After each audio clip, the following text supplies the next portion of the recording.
In this next video, we'll be learning one of my absolute favorite techniques. We'll be doing the same thing of flow and drop and release, but this time we'll create dots and little bursts of color. You'll start out the same way by wetting the side of the feather that you want to start on.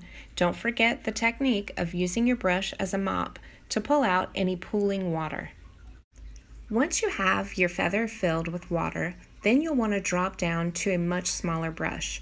A 1, 2, or 3 would be good. Load your brush about halfway full and simply place it to the paper and then release. Drop and release. You can vary the size of the drops by how long you hold your brush to the paper and by the amount of water and color that you release. Experiment with different amounts of liquid on your brush. By releasing some of the liquid from my brush, so I'm taking out some water and I'm grabbing a little more intense color, you can change the size, the shape, the flow, and the intensity. So really experiment with this. Also remember that as you're working, your paper is drying, so don't spend too much time on one certain area. Skip around your feather so that you can have different effects. Here, I'm working towards the middle line and I'm purposefully letting that outer edge dry a little before I place any paint.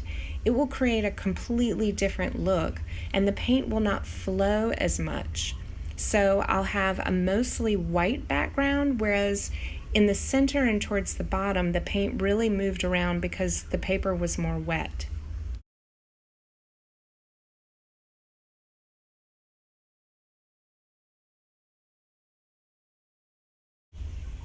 You can see here when I start to finally add paint to that outer edge, it's not going to move as much because the paper is not quite as wet.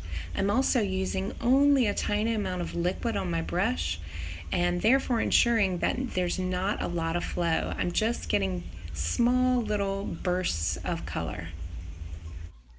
Once you've got your dots pretty much in place, then you can just use your brush to intensify a few or clean up any edges that you see, but definitely don't overdo this technique. I think with this technique, less is better. On the other side of our feather, we're going to do the same technique, but we're going to give it a little different twist. So we're going to saturate this side of the feather with color and then come back in and create dots with just water. Of course, in this class, they all start the same. You're going to wet this side of your feather and then use the mop technique to take out any puddles.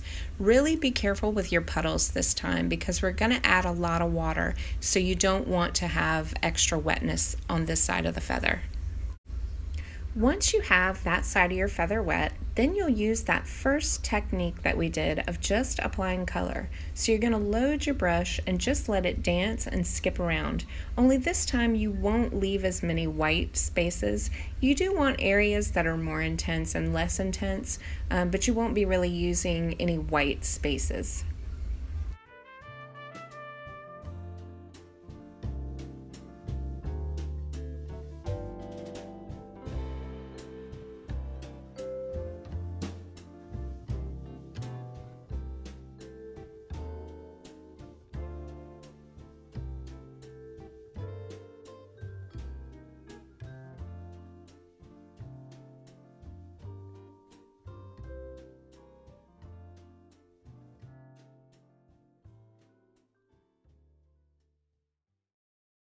Once you have this side of your feather filled with color, then it's kind of a wait game.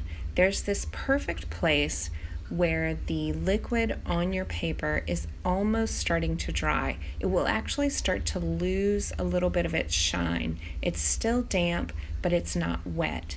That is the perfect time to add in water. So if you're impatient like me, you can paint your stem and then just give it some time. With a small brush, you can test an area if you think your paper's ready. So you're just going to grab just a little bit of water, maybe a half a load, and drop it and release it right onto your paper. What should start happening is that burst of water will start to push pigment away and it will create this little burst of white paper that shows through, pushing pigment away. It almost looks like a glow. This technique can definitely take some practice to understand that perfect consistency of water on your paper as to when it's the right time to add water from your brush. Try skipping around to different areas of your feather as well, because the paper will dry at different levels, so some areas may be drier than others. Also remember that you can use the same technique of reloading and dropping in the same area where you've already dropped before, just like we did on the other side to make it more intense. It works with the same process with water, so you can add more water to your drop to make it a more intense glow. Don't overdo this process or get too frustrated with it. If it's not working like you want it to work, the best thing to do is just stop, let it be, and let it dry. Because no matter what, whether you get dots or not, you're going to come out with some interesting effects as the watercolor dries.